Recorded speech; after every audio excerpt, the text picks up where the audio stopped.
6 dosa yang tidak dapat diampuni menurut Alkitab.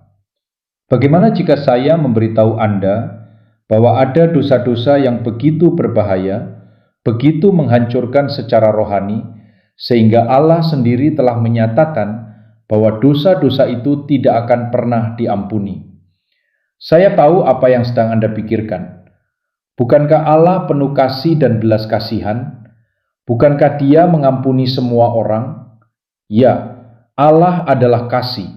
Belas kasihannya tidak berkesudahan. Tetapi Alkitab juga memberitahu kita bahwa ada batas, ada garis yang jika dilanggar akan membawa akibat kekal. Beberapa dosa bukan sekedar kesalahan. Dosa-dosa itu adalah penolakan yang disengaja terhadap kebenaran Allah. Tindakan pembangkangan yang dilakukan dengan sengaja dan pilihan-pilihan yang memisahkan kita darinya untuk selamanya. Dan bagian yang paling buruk adalah banyak orang sedang melakukan dosa-dosa ini sekarang juga tanpa menyadarinya. Jadi izinkan saya bertanya kepada Anda, mungkinkah Anda berada dalam bahaya melakukan dosa yang tidak dapat diampuni? Ini bukan sekadar pelajaran Alkitab biasa. Ini adalah panggilan untuk bangun, sebuah peringatan langsung dari kitab suci. Hari ini kita akan mengungkap 6 dosa yang menurut Alkitab tidak dapat diampuni. Beberapa di antaranya mungkin sudah Anda duga, tetapi yang lainnya akan mengejutkan Anda. Beberapa bahkan bisa berlaku bagi Anda atau seseorang yang Anda kasihi. Ini bukan pesan untuk menakut-nakuti Anda. Ini adalah pesan untuk menyelamatkan Anda. Karena setelah Anda memahami dosa-dosa ini, Anda akan melihat mengapa semuanya begitu berbahaya dan apa yang dapat Anda lakukan untuk memastikan bahwa Anda tidak pernah jatuh ke dalamnya. Apakah Anda siap? Mari kita mulai. Pasal 1. Dosa yang tidak dapat diampuni, penghujatan terhadap Roh Kudus. Mari kita mulai dengan satu dosa yang Yesus sendiri sebut tidak dapat diampuni. Ini bukan sesuatu yang saya karang, ini bukan teori, ini langsung dari mulut Yesus Kristus. Dalam Matius 12, 31-32, Yesus berkata, "Sebab itu aku berkata kepadamu, segala dosa dan hujat manusia akan diampuni, tetapi hujat terhadap roh tidak akan diampuni. Apabila seseorang mengucapkan sesuatu melawan anak manusia, ia akan diampuni. Tetapi apabila seseorang berbicara melawan Roh Kudus, ia tidak akan diampuni, baik di dunia ini maupun di dunia yang akan datang." Apakah Anda menangkapnya? Yesus mengatakan bahwa setiap dosa dapat diampuni kecuali satu, yaitu dosa menghujat Roh Kudus. Tetapi apa artinya itu? Sebagian orang panik ketika mendengar ayat ini.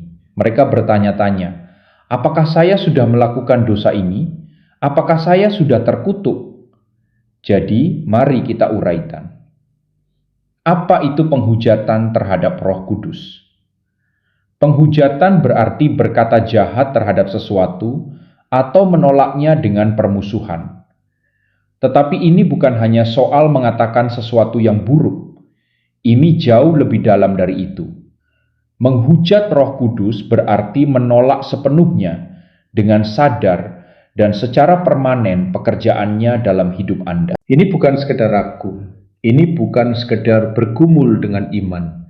Ini bahkan bukan mengatakan sesuatu yang bodoh dalam sesaat karena marah.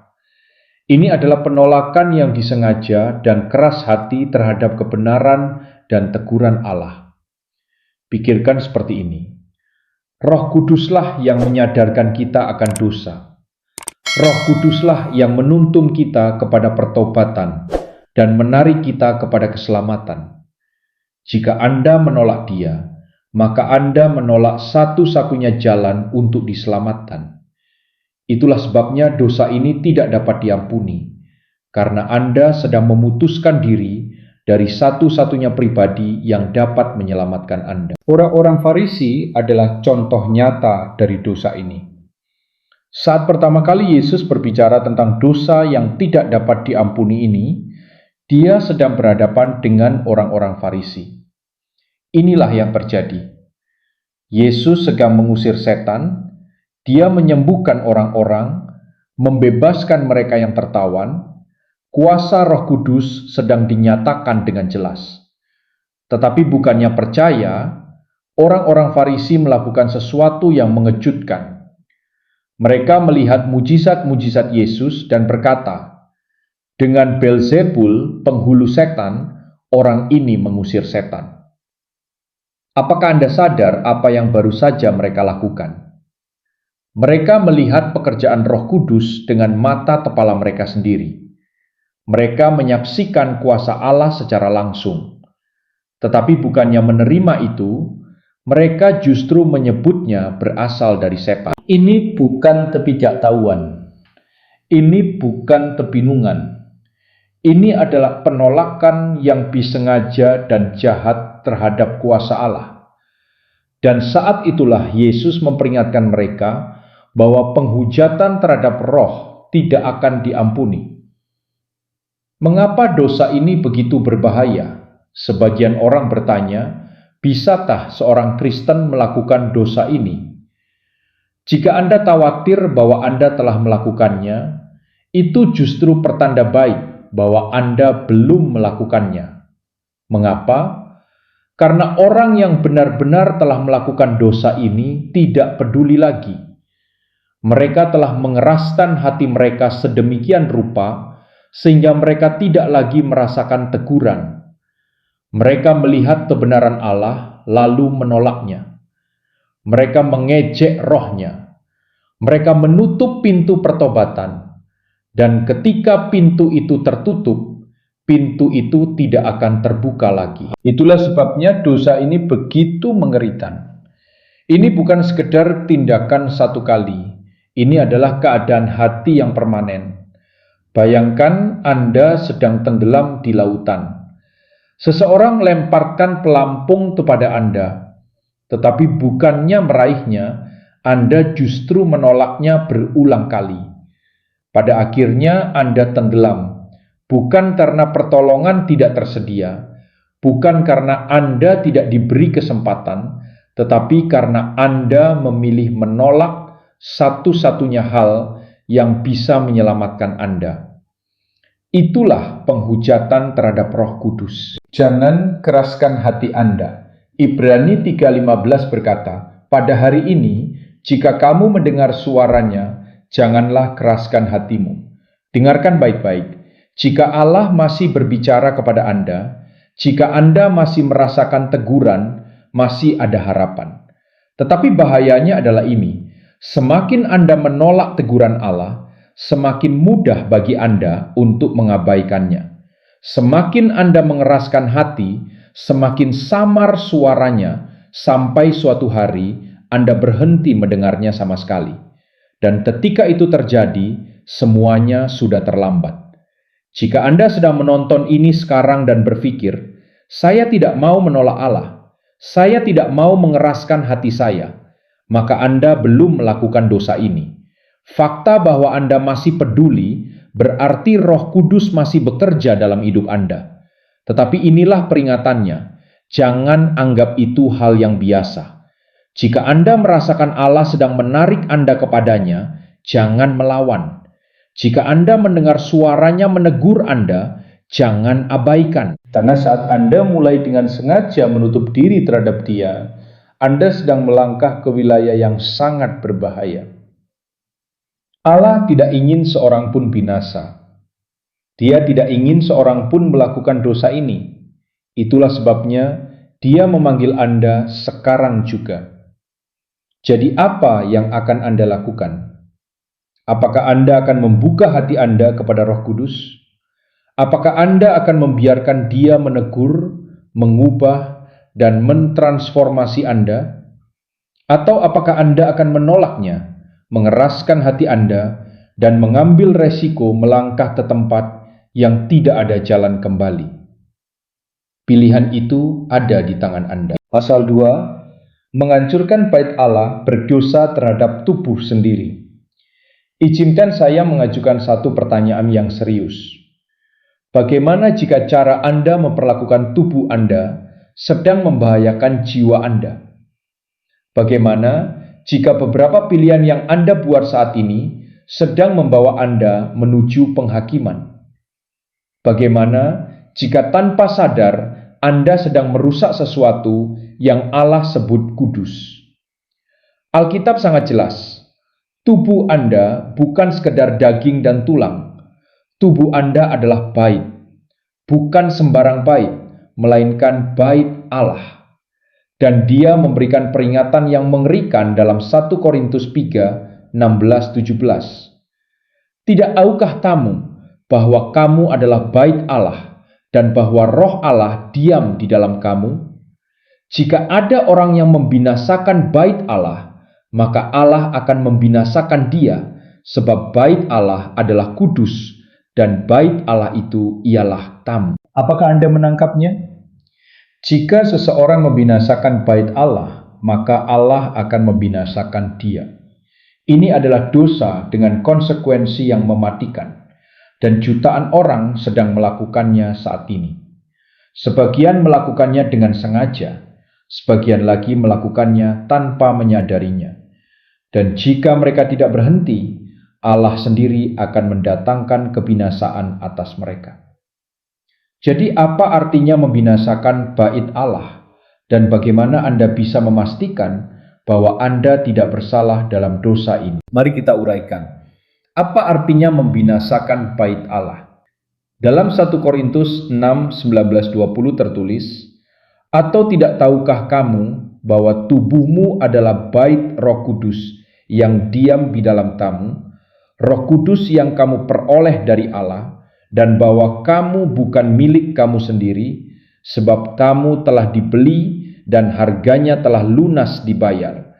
Karena itu, muliakanlah Allah dengan tubuhmu." Tubuh Anda bukan milik Anda untuk dihancurkan. Anda adalah milik Allah. Dan ketika Anda menyalahgunakan, merusak atau mencemari bait itu, Anda sedang melakukan dosa yang serius terhadapnya. Jadi bagaimana orang membinasakan bait Allah? Pertama, dosa seksual, pencemaran yang paling besar. Alkitab menjelaskan bahwa dosa seksual berbeda dari dosa-dosa lain, karena ini adalah dosa terhadap tubuh Anda sendiri, yaitu bait Allah. Dalam 1 Korintus 6, 18 tertulis, "Jauhkanlah dirimu dari percabulan.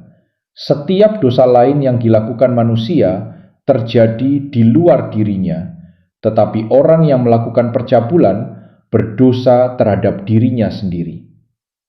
Perzinaan, hubungan seks di luar pernikahan, pornografi, dan segala bentuk tindakan seksual di luar rancangan Allah adalah dosa yang mencemari baitnya.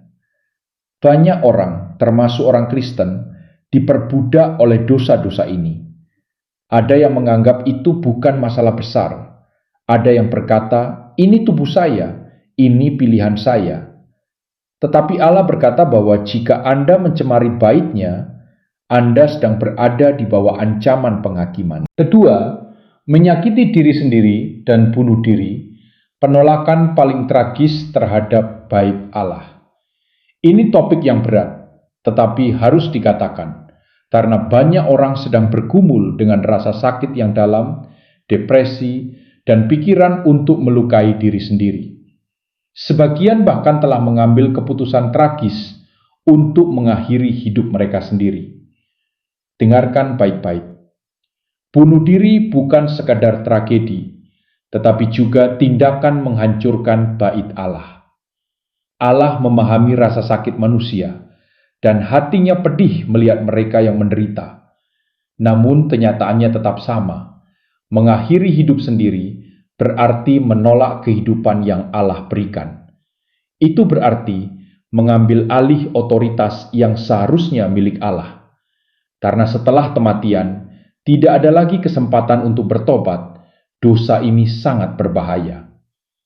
Jika Anda sedang bergumul dengan pikiran seperti itu, carilah pertolongan sekarang juga.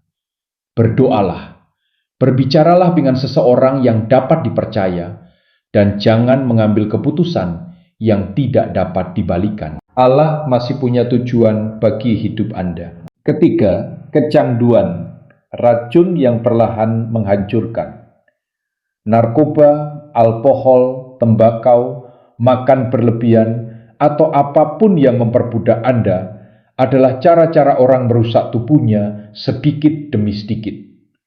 Alkitab berkata, "Janganlah kamu mabuk oleh anggur, karena anggur menimbulkan hawa nafsu, tetapi hendaklah kamu penuh dengan roh." Jika sesuatu menguasai Anda, maka Anda tidak lagi hidup dalam kebebasan yang Allah kehendaki. Lanjutkan dengan konfirmasi Anda, dan saya akan menulis bagian 3 dalam bahasa Indonesia yang rapi dan konsisten.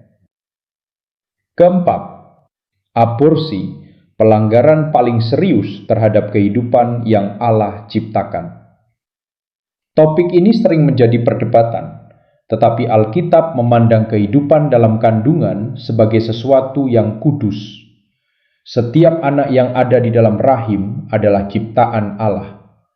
Mazmur 139:13-14 berkata, "Sebab Engkaulah yang membentuk buah pinggangku, menenun aku dalam kandungan ibuku. Aku bersyukur kepadamu oleh karena kejadianku dahsyat dan ajaib." Ayat ini menunjukkan bahwa kehidupan manusia bukanlah kebetulan. Allah sendiri yang membentuknya. Ketika kehidupan itu dihentikan dengan sengaja, manusia sedang menghancurkan sesuatu yang diciptakan oleh Allah. Itulah sebabnya banyak orang Kristen memandang aborsi sebagai dosa yang sangat serius. Namun Alkitab juga mengajarkan bahwa siapapun yang datang kepada Allah dengan pertobatan yang tulus dapat menerima belas kasihan-Nya. Dunia sering berkata bahwa tubuh adalah milik pribadi, sehingga setiap orang bebas melakukan apapun dengannya. Namun Alkitab menyatakan bahwa tubuh manusia adalah milik Allah. Tubuh kita diciptakan oleh-Nya, ditebus oleh pengorbanan Kristus, dan diberikan kepada kita sebagai sesuatu yang harus dijaga dengan hormat. Ketika seseorang hidup dalam dosa yang merusak tubuh, mereka bukan hanya menyakiti diri sendiri, tetapi juga merendahkan sesuatu yang Allah anggap kudus. Karena itu, Alkitab terus menasihati orang percaya untuk hidup dalam kekudusan, menjauhkan diri dari kebiasaan yang merusak, dan menggunakan tubuh mereka untuk memuliakan Allah. Pasal 3, dosa kemurtadan, yaitu dengan sengaja meninggalkan Kristus. Kemurtadan berarti seseorang yang pernah mengenal kebenaran tentang Yesus Kristus, tetapi kemudian secara sadar meninggalkannya. Ini bukan tentang orang yang belum pernah percaya. Ini juga bukan tentang seseorang yang sedang mengalami keraguan atau pergumulan iman. Kemurtadan adalah keputusan yang disengaja untuk menolak Kristus setelah sebelumnya mengenal Dia. Ibrani 6:46 memberikan peringatan yang sangat serius tentang hal ini. Ayat itu menjelaskan bahwa orang yang pernah menerima terang, yang pernah merasakan karunia surgawi, yang pernah mengambil bagian dalam Roh Kudus, dan yang telah mengalami kebaikan firman Allah, jika kemudian mereka jatuh dan meninggalkan iman, sangat sulit bagi mereka untuk dibawa kembali kepada pertobatan. Mengapa demikian? Karena mereka sudah mengetahui kebenaran, mereka sudah melihat pekerjaan Allah, mereka sudah mengalami kasih karunia-Nya, tetapi kemudian dengan sadar menolaknya. Itu seperti seseorang yang menutup pintu terhadap terang setelah mengetahui bahwa terang itu benar. Ketika seseorang sampai pada titik itu, hatinya dapat menjadi sangat keras, sehingga ia tidak lagi ingin kembali kepada Allah. Kemurtadan biasanya tidak terjadi secara tiba-tiba. Jarang sekali seseorang bangun pada suatu pagi, lalu langsung berkata bahwa ia tidak lagi percaya kepada Kristus. Sebaliknya, kemurtadan sering dimulai dari hal-hal kecil. Seseorang mulai menjauh dari firman Tuhan. Mereka berhenti berdoa. Mereka mulai lebih mencintai dunia daripada kebenaran. Sedikit demi sedikit, iman mereka menjadi lemah, hati mereka menjadi dingin. Akhirnya, mereka meninggalkan iman yang dulu mereka akui. Alkitab memberi beberapa contoh tentang orang yang pernah dekat dengan kebenaran, tetapi kemudian menjauh. Salah satu contoh yang sering disebut adalah Yudas Iskariot. Ia berjalan bersama Yesus, melihat mujizat-mujizatnya, dan mendengar ajarannya secara langsung. Namun pada akhirnya ia mengkhianati Yesus demi uang. Contoh lain adalah Demas. Dalam salah satu suratnya, Rasul Paulus pernah menyebut Demas sebagai rekan sekerja dalam pelayanan. Namun kemudian Paulus menulis bahwa Demas meninggalkannya karena lebih mencintai dunia ini. Kisah-kisah seperti ini menjadi pengingat bahwa iman harus dijaga dengan sungguh-sungguh. Karena itu, Alkitab sering menasihati orang percaya untuk tetap setia sampai akhir. Iman bukan hanya tentang bagaimana seseorang memulai, tetapi juga tentang bagaimana ia bertahan. Orang yang tetap tinggal di dalam Kristus, terus mencari Tuhan dan menjaga hatinya, akan semakin kuat dalam iman. Tetapi orang yang terus menjauh dari kebenaran beresiko kehilangan arah rohaninya. Peringatan tentang kemurtadan bukan dimaksudkan untuk menimbulkan ketakutan yang tidak perlu, melainkan untuk mendorong orang percaya agar tetap setia. Alkitab berulang kali mengingatkan bahwa iman harus dipelihara melalui doa, firman Tuhan, dan kehidupan yang taat kepada Allah. Ketika seseorang terus berjalan bersama Tuhan, ia akan semakin kuat menghadapi godaan dunia. Karena itu, pertanyaannya menjadi sangat pribadi. Apakah Anda sedang mendekat kepada Kristus atau justru perlahan menjauh? Apakah iman Anda sedang bertumbuh atau mulai menjadi dingin? Jawaban atas pertanyaan itu penting. Karena perjalanan iman bukan hanya tentang masa lalu, tetapi tentang pilihan yang dibuat setiap hari. Bahaya hati yang mengeras adalah salah satu tema yang sering muncul dalam Alkitab. Ketika seseorang terus menolak kebenaran, perlahan-lahan hati mereka menjadi tidak peka. Pada awalnya, mungkin masih ada rasa bersalah, masih ada dorongan untuk kembali kepada Allah. Tetapi jika suara itu terus diabaikan, hati bisa menjadi semakin keras. Pada akhirnya, seseorang mungkin tidak lagi merasakan dorongan untuk bertobat. Inilah keadaan yang sangat berbahaya bagi kehidupan rohani. Ibrani 10, 26-27 memberikan peringatan yang serius tentang hal ini. Ayat tersebut menyatakan bahwa jika seseorang terus-menerus berbuat dosa dengan sengaja setelah mengetahui kebenaran, maka yang tersisa hanyalah pengharapan akan penghakiman. Peringatan ini bukan ditujukan kepada orang yang sedang berjuang melawan dosa dan berusaha bertobat. Peringatan ini ditujukan kepada orang yang mengetahui kebenaran, tetapi dengan sadar memilih untuk terus hidup dalam penolakan terhadap Allah. Karena itu, banyak pengajar Alkitab menekankan pentingnya menjaga hubungan yang hidup dengan Tuhan. Iman tidak dapat dipelihara hanya dengan pengetahuan saja. Iman membutuhkan hubungan yang nyata dengan Allah melalui doa, pembacaan firman Tuhan, dan kehidupan yang taat. Ketika seseorang berhenti memelihara hubungan itu, jarak antara dirinya dan Allah bisa semakin besar. Pasal 4, tanda binatang yang disebut dalam kitab Wahyu. Dalam kitab Wahyu, pasal 13, dijelaskan tentang sebuah tanda yang akan diterima oleh banyak orang pada masa kesusahan besar. Tanda ini disebut sebagai tanda binatang dan digambarkan sebagai sesuatu yang berkaitan dengan sistem kekuasaan yang menentang Allah. Kitab Wahyu menjelaskan bahwa tanda ini akan berkaitan dengan kesetiaan kepada penguasa yang melawan Allah. Wahyu 13, 16, 17 menggambarkan bahwa semua orang, baik besar maupun kecil, kaya maupun miskin, bebas maupun hamba, akan dipaksa menerima suatu tanda pada tangan kanan atau pada dahi mereka, sehingga mereka tidak dapat membeli atau menjual tanpa tanda tersebut. Gambaran ini menunjukkan bahwa tanda itu berkaitan dengan sistem ekonomi dan kekuasaan global pada masa tersebut. Banyak penafsir Alkitab memiliki pandangan yang berbeda mengenai bentuk tanda ini. Ada yang menafsirkan secara harfiah sebagai tanda fisik. Ada yang melihatnya sebagai simbol kesetiaan kepada sistem yang menentang Allah. Namun yang jelas dari teks Alkitab adalah bahwa menerima tanda itu berarti menunjukkan kesetiaan kepada kuasa yang menentang Tuhan. Kitab Wahyu juga menegaskan bahwa orang-orang yang setia kepada Allah akan menolak penyembahan kepada binatang itu. Kesetiaan kepada Allah akan diuji dengan sangat berat pada masa tersebut.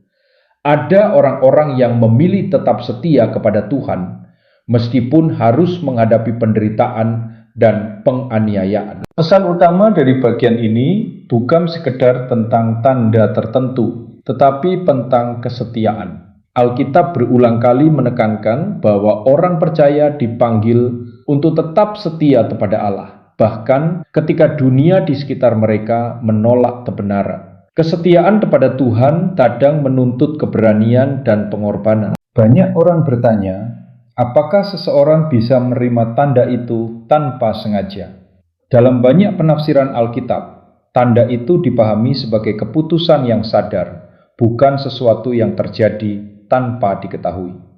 Hal ini berkaitan dengan pilihan untuk menyembah atau mengikuti kuasa yang menentang Allah. Karena itu, inti dari peringatan ini adalah panggilan untuk tetap setia kepada Tuhan dalam segala keadaan. Alkitab mengajarkan bahwa iman yang sejati tetap bertahan bahkan ketika menghadapi tekanan besar. Orang percaya dipanggil untuk tetap berpegang pada kebenaran firman Tuhan, tidak peduli bagaimana keadaan dunia di sekeliling mereka. Sejarah gereja menunjukkan bahwa banyak orang percaya yang tetap setia kepada Kristus meskipun menghadapi penganiayaan.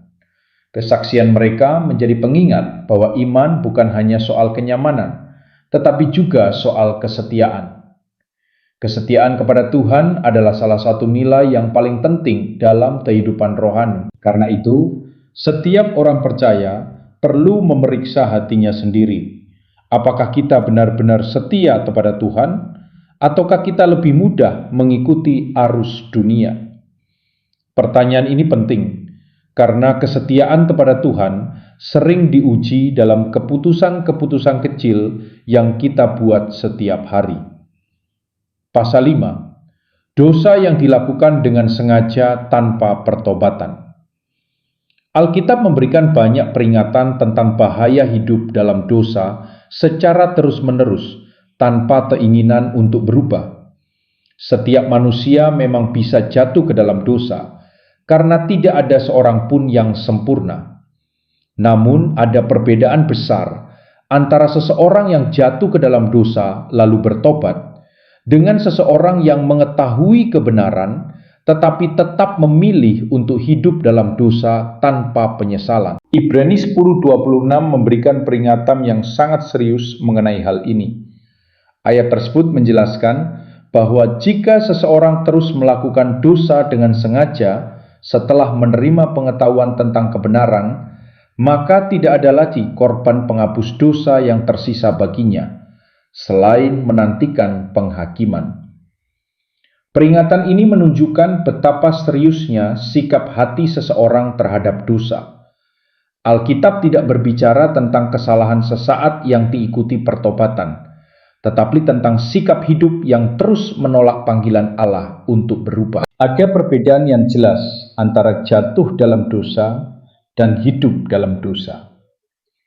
Orang yang sungguh-sungguh percaya kepada Tuhan mungkin masih bergumul dengan kelemahan.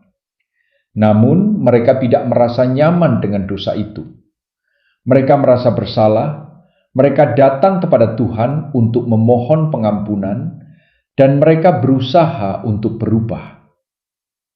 Sebaliknya, seseorang yang hidup dalam dosa tanpa pertobatan justru mencintai dosa tersebut dan tidak memiliki keinginan untuk meninggalkannya. Ketika seseorang terus-menerus menolak teguran Roh Kudus, hati mereka dapat menjadi semakin keras.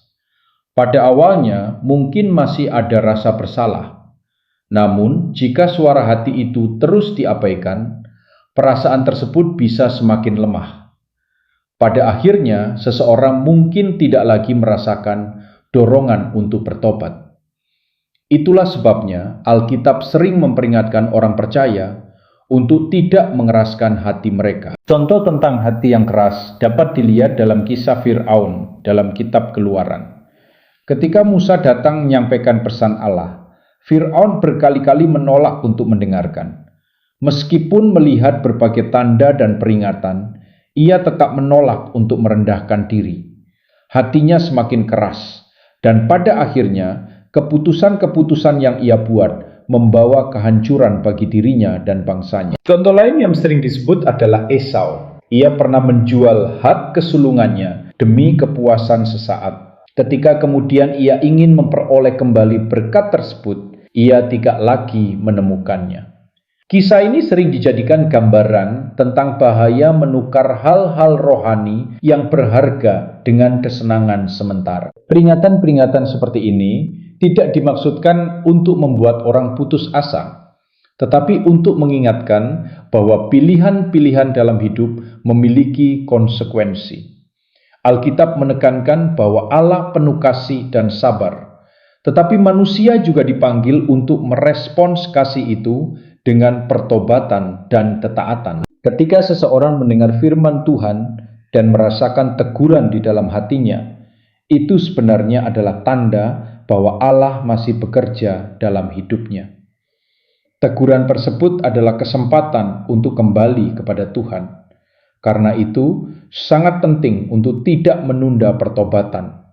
Semakin lama seseorang menunda, semakin mudah bagi hati untuk menjadi tidak peka. Alkitab juga mengajarkan bahwa Allah tidak ingin seorang pun binasa. Ia memberi kesempatan kepada manusia untuk kembali kepadanya. Namun, kesempatan itu tidak boleh dianggap remeh. Kehidupan manusia di dunia ini terbatas, dan tidak seorang pun tahu kapan waktunya akan berakhir. Oleh sebab itu, pesan utama dari bagian ini adalah panggilan untuk hidup dalam pertobatan yang nyata. Pertobatan bukan hanya kata-kata, tetapi perubahan arah hidup. Orang yang bertobat meninggalkan dosa dan berusaha hidup sesuai dengan kehendak Allah. Banyak orang berpikir bahwa mereka selalu memiliki waktu untuk berubah nanti. Mereka berkata dalam hati bahwa suatu hari mereka akan kembali kepada Tuhan. Namun Alkitab sering mengingatkan bahwa hari ini adalah waktu yang tepat untuk merespons panggilan Allah. Ketika seseorang merasakan dorongan untuk kembali kepada Tuhan, itu adalah kesempatan yang sangat berharga. Jika seseorang masih memiliki kerinduan untuk mencari Allah, itu berarti harapan masih ada. Hati yang masih terbuka terhadap Tuhan masih dapat menerima pengampunan dan pemulihan. Karena itu, penting bagi setiap orang untuk menjaga hati mereka tetap lembut terhadap firman Tuhan. Pasal berikutnya berbicara tentang dosa yang sering dianggap kecil, tetapi sebenarnya memiliki dampak rohani yang sangat serius, yaitu ketidakmauan untuk mengampuni orang lain. Banyak orang berpikir bahwa menyimpan dendam hanyalah masalah emosi atau perasaan pribadi. Namun Alkitab menunjukkan bahwa sikap tidak mau mengampuni dapat memengaruhi hubungan seseorang dengan Allah. Dalam Matius 6:14-15, Yesus berkata bahwa jika kita mengampuni kesalahan orang lain, Bapa di sorga juga akan mengampuni kita. Tetapi jika kita tidak mengampuni orang lain, Bapa juga tidak akan mengampuni kesalahan kita. Pernyataan ini sangat jelas dan langsung. Pengampunan bukan hanya pilihan tambahan dalam kehidupan rohani, tetapi bagian penting dari kehidupan seorang pengikut Kristus. Banyak orang merasa sulit untuk mengampuni karena luka yang mereka alami sangat dalam. Ada orang yang pernah dikhianati, disakiti, diperlakukan tidak adil, atau bahkan mengalami penderitaan yang berat akibat tindakan orang lain. Luka seperti itu bisa meninggalkan bekas yang sangat dalam hati seseorang. Karena itu, ketika Alkitab berbicara tentang pengampunan, banyak orang merasa bahwa tuntutan itu terlalu berat. Namun penting untuk memahami bahwa pengampunan bukan berarti membenarkan kesalahan orang lain. Mengampuni juga tidak berarti melupakan begitu saja apa yang telah terjadi. Pengampunan berarti melepaskan keinginan untuk membalas dan menyerahkan keadilan kepada Allah. Dengan kata lain, pengampunan membebaskan hati seseorang dari belenggu kepahitan. Yesus pernah menjelaskan pentingnya pengampunan melalui sebuah perumpamaan dalam Matius 18. Dalam cerita tersebut, ada seorang hamba yang memiliki utang sangat besar kepada rajanya. Ia tidak mampu membayar utang itu, sehingga ia memohon belas kasihan. Raja tersebut kemudian mengampuni seluruh utangnya. Namun setelah itu, hamba yang sama menemukan seorang rekannya yang berutang kepadanya dalam jumlah yang jauh lebih kecil. Alih-alih menunjukkan belas kasihan, ia justru menuntut pembayaran dengan keras. Ketika raja mengetahui apa yang terjadi, ia menjadi sangat marah. Ia berkata bahwa hamba itu seharusnya menunjukkan belas kasihan kepada rekannya, sebagaimana ia telah menerima belas kasihan dari rajanya.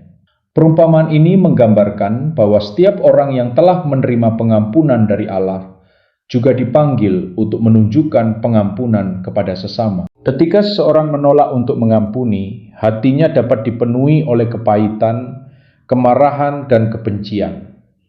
Perasaan-perasaan itu dapat menguasai pikiran dan memengaruhi seluruh kehidupan seseorang. Dalam jangka panjang, kepahitan dapat merusak hubungan dengan orang lain dan juga menghambat pertumbuhan rohani. Alkitab mengajarkan bahwa pengampunan membawa kebebasan bagi hati manusia. Ketika seseorang melepaskan dendam, ia membuka ruang bagi damai sejahtera Allah untuk bekerja dalam hidupnya. Efesus 4:31-32 menasihati agar orang percaya menyingkirkan segala kepahitan, kegeraman, dan kemarahan, dan sebaliknya bersikap ramah serta penuh kasih satu sama lain, saling mengampuni sebagaimana Allah telah mengampuni mereka di dalam Kristus. Mengampuni memang tidak selalu mudah, tetapi itu adalah langkah yang membawa pemulihan. Pengampunan sering dimulai sebagai keputusan, bukan sebagai perasaan. Seseorang mungkin belum sepenuhnya merasa damai ketika pertama kali memutuskan untuk mengampuni, tetapi keputusan tersebut membuka jalan bagi proses penyembuhan yang lebih dalam. Banyak orang yang setelah belajar mengampuni menemukan bahwa beban emosional yang mereka bawa selama bertahun-tahun akhirnya terangkat. Hati yang sebelumnya dipenuhi kepahitan mulai dipenuhi dengan kedamaian. Hubungan dengan Allah pun menjadi lebih dekat karena tidak lagi terhalang oleh kebencian. Karena itu penting bagi setiap orang untuk memeriksa hatinya sendiri. Apakah ada seseorang yang masih kita simpan dalam kemarahan atau dendam? Jika ada, langkah pertama menuju kebebasan adalah memilih untuk mengampuni. Pengampunan tidak selalu mengubah masa lalu, tetapi dapat mengubah masa depan hati seseorang. Sekarang kita sampai pada bagian penutup dari pembahasan ini.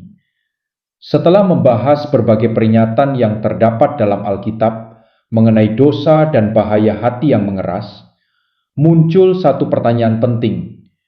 Apakah masih ada harapan bagi seseorang yang merasa dirinya telah terlalu jauh dari Allah? Banyak orang merasa takut ketika mendengar peringatan-peringatan rohani yang keras. Sebagian bahkan bertanya-tanya, apakah mereka telah melewati batas dan tidak lagi memiliki kesempatan untuk kembali. Namun Alkitab juga menekankan satu kebenaran yang sangat penting, yaitu bahwa Allah penuh dengan kasih dan belas kasihan. Ia tidak senang melihat manusia binasa. Sebaliknya, ia ingin manusia kembali kepadanya. Dalam 2 Petrus 3:9 dijelaskan bahwa Tuhan sabar terhadap manusia dan tidak menghendaki seorang pun binasa, tetapi menghendaki supaya semua orang berbalik dan bertobat. Hal ini menunjukkan bahwa selama seseorang masih memiliki kerinduan untuk mencari Allah, harapan itu masih ada. Jika seseorang masih merasakan dorongan di dalam hatinya untuk kembali kepada Tuhan, itu adalah tanda bahwa Allah masih memanggilnya. Teguran yang dirasakan dalam hati seringkali merupakan bentuk kasih Allah yang ingin menarik manusia kembali kepada jalan yang benar. Karena itu, penting bagi setiap orang untuk merespons panggilan tersebut dengan serius. Kehidupan rohani tidak boleh dianggap sebagai sesuatu yang bisa ditunda terus-menerus. Banyak orang berpikir bahwa mereka dapat menunggu sampai nanti untuk memperbaiki hidup mereka. Mereka merasa masih memiliki banyak waktu. Namun tidak seorang pun mengetahui berapa lama waktu yang dimilikinya di dunia ini. Alkitab sering mengingatkan bahwa hari ini adalah kesempatan yang berharga. Ketika seseorang mendengar firman Tuhan dan merasakan dorongan untuk berubah, itulah saat yang tepat untuk mengambil keputusan. Menunda terlalu lama dapat membuat hati menjadi semakin keras dan semakin sulit untuk kembali. Pertobatan berarti berbalik dari jalan yang salah dan kembali kepada Allah.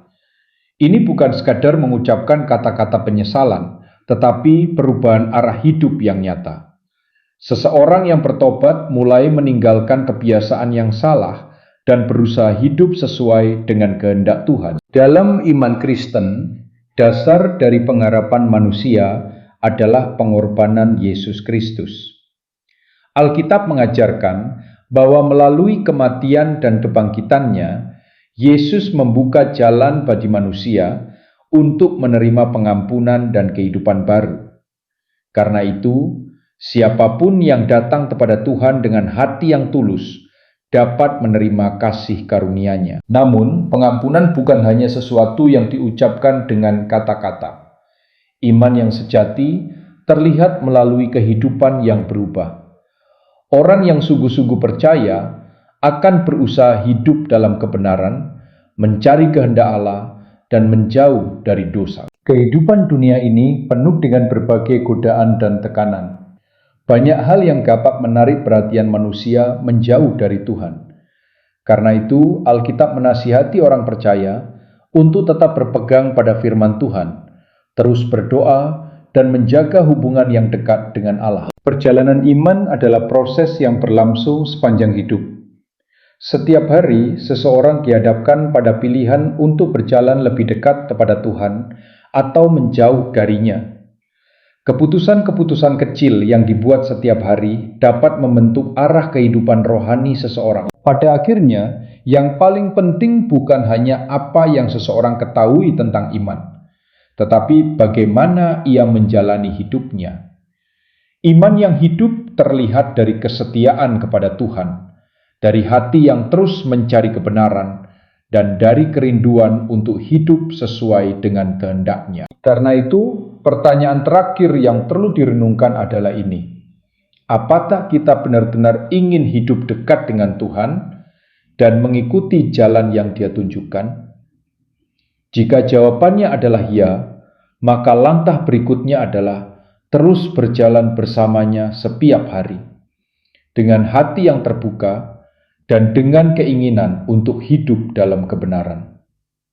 Setelah memahami berbagai peringatan yang terdapat dalam Alkitab, penting untuk menyadari bahwa tujuan dari semua peringatan tersebut bukanlah untuk membuat manusia hidup dalam ketakutan yang terus-menerus.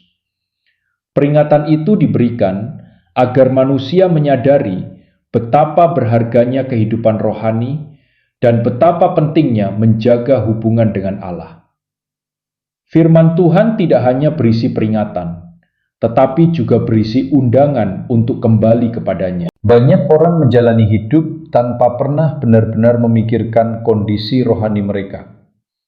Mereka sibuk dengan pekerjaan, kesenangan, dan berbagai urusan dunia, sehingga tidak menyadari bahwa kehidupan rohani juga membutuhkan perhatian.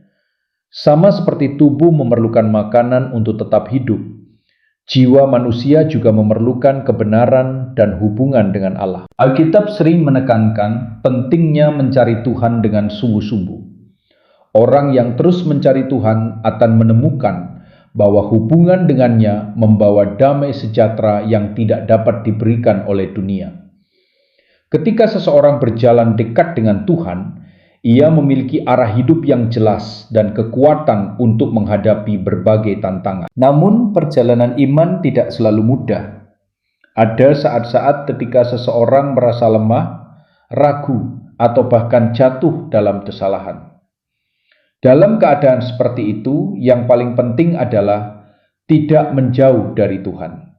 Sebaliknya, seseorang perlu kembali kepadanya dengan hati yang rendah dan memohon pertolongannya. Banyak tokoh dalam Alkitab juga pernah mengalami kegagalan, tetapi mereka kembali kepada Tuhan dengan pertobatan yang tulus.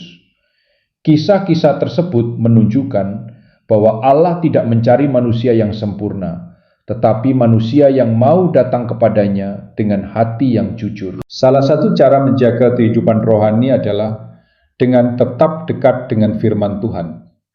Membaca dan merenungkan firman Tuhan membantu seseorang memahami kehendak Allah dan memberi kekuatan untuk menjalani hidup dengan benar.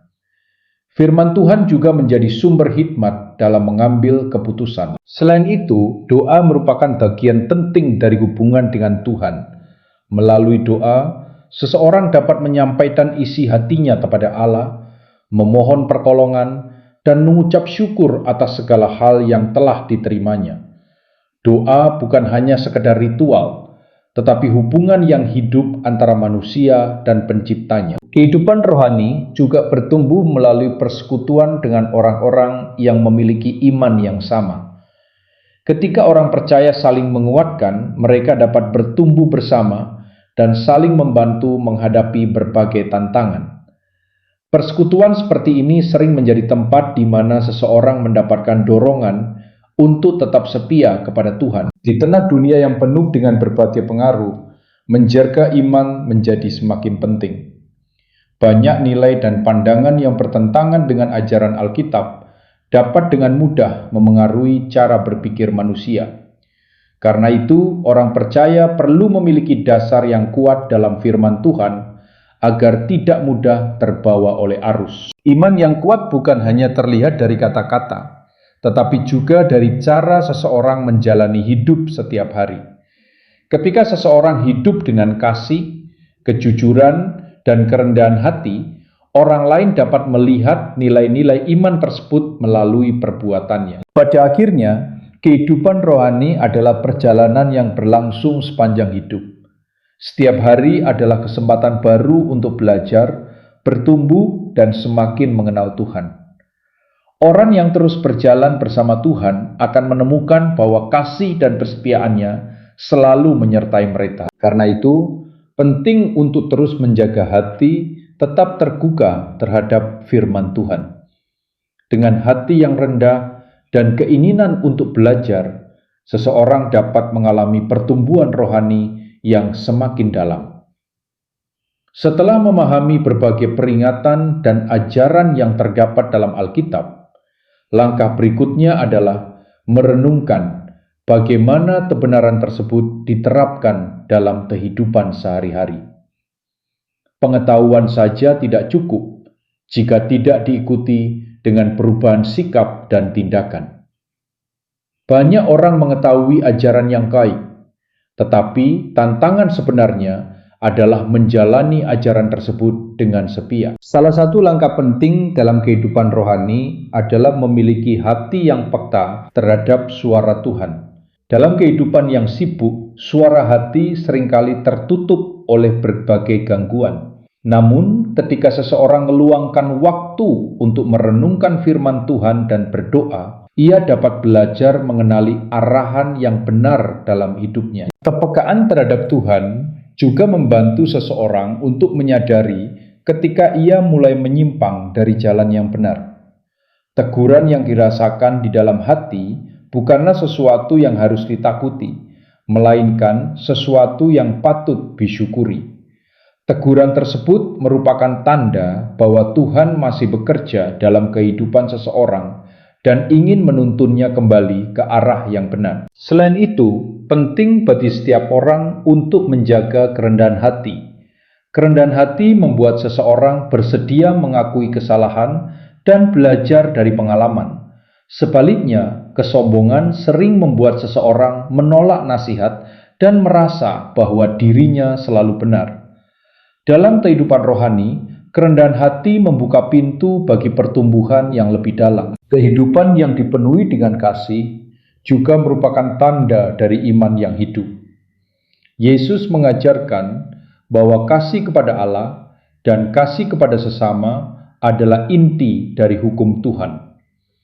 Ketika seseorang hidup dalam kasih, ia tidak hanya memikirkan dirinya sendiri, tetapi juga peduli terhadap orang lain di sekitarnya. Kasih dapat dinyatakan melalui berbagai cara sederhana, seperti membantu orang yang membutuhkan, memberikan penghiburan kepada mereka yang sedang mengalami kesulitan, atau menunjukkan kebaikan dalam tindakan sehari-hari.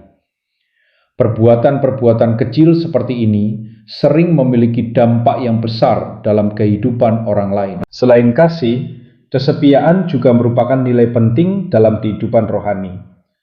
Kesetiaan terlihat ketika seseorang tetap berjalan di jalan yang benar, meskipun menghadapi tantangan atau tekanan dari lingkungan sekitarnya.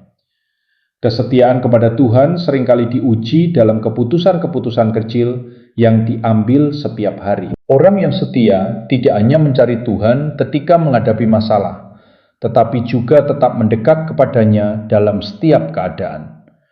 Mereka menyadari bahwa hubungan dengan Tuhan adalah bagian terpenting dari kehidupan mereka. Dalam perjalanan iman, tidak ada seorang pun yang berjalan sendirian. Allah selalu hadir untuk menolong dan menuntun setiap orang yang mencarinya dengan sungguh-sungguh. Ketika seseorang bersandar kepada Tuhan, ia akan menemukan kekuatan yang melampaui kemampuan dirinya sendiri. Banyak orang yang menemukan bahwa semakin mereka mendekat kepada Tuhan, semakin mereka merasakan kedamaian dalam hati. Kedamaian tersebut tidak bergantung pada keadaan di sekitar mereka, tetapi berasal dari keyakinan bahwa Tuhan memegang kendali atas hidup mereka. Karena itu, setiap orang memiliki kesempatan untuk memulai perjalanan rohani yang lebih dalam.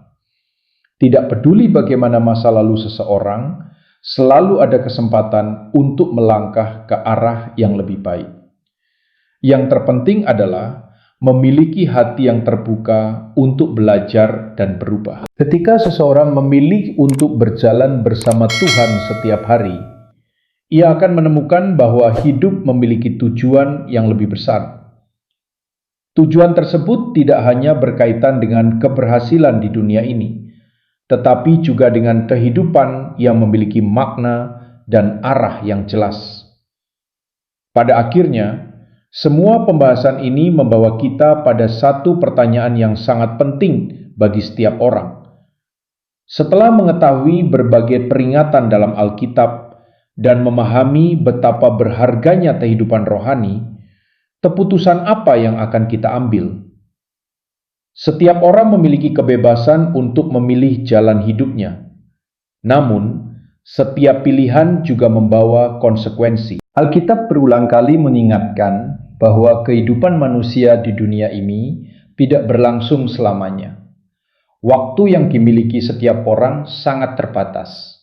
Karena itu, setiap hari merupakan kesempatan yang berharga untuk hidup dengan bijaksana dan mendekat kepada Tuhan. Banyak orang terlalu sibuk memikirkan hal-hal sementara sehingga melupakan hal yang paling penting, yaitu keadaan hati mereka di hadapan Allah. Kehidupan yang dijalani dengan kesadaran rohani akan memiliki arah yang berbeda. Orang yang hidup dekat dengan Tuhan biasanya memiliki hati yang lebih tenang, karena mereka menyadari bahwa hidup mereka berada di dalam tangan Allah. Mereka belajar mempercayakan masa depan mereka kepadanya dan berusaha menjalani hidup sesuai dengan nilai-nilai kebenaran. Salah satu langkah penting dalam perjalanan iman adalah mengambil keputusan untuk hidup dengan sungguh-sungguh di hadapan Tuhan. Keputusan ini bukan hanya tentang kata-kata, tetapi tentang komitmen untuk menjalani hidup yang mencerminkan iman tersebut. Komitmen itu terlihat melalui sikap hati, cara memperlakukan orang lain, dan pilihan-pilihan yang diambil setiap hari. Dalam iman Kristen, banyak orang mengekspresikan komitmen mereka melalui doa. Doa menjadi cara untuk berbicara kepada Tuhan, mengakui kelemahan manusia, dan memohon pertolongannya. Melalui doa, seseorang dapat menyerahkan hidupnya kepada Tuhan dan meminta agar Tuhan menuntunnya dalam setiap langkah. Namun, doa bukanlah akhir dari perjalanan iman. Doa justru menjadi awal dari kehidupan yang baru. Setelah seseorang memutuskan untuk berjalan bersama Tuhan, ia dipanggil untuk terus belajar, bertumbuh, dan hidup dalam kebenaran. Pertumbuhan rohani terjadi melalui hubungan yang terus dipelihara dengan Tuhan. Firman Tuhan juga menjadi sumber kekuatan bagi kehidupan iman.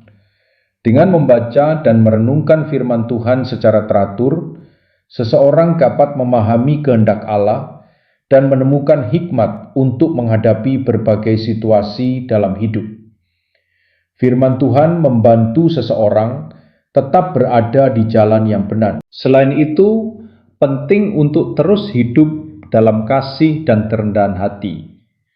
Nilai-nilai ini merupakan bagian penting dari kehidupan yang berkenan kepada Tuhan.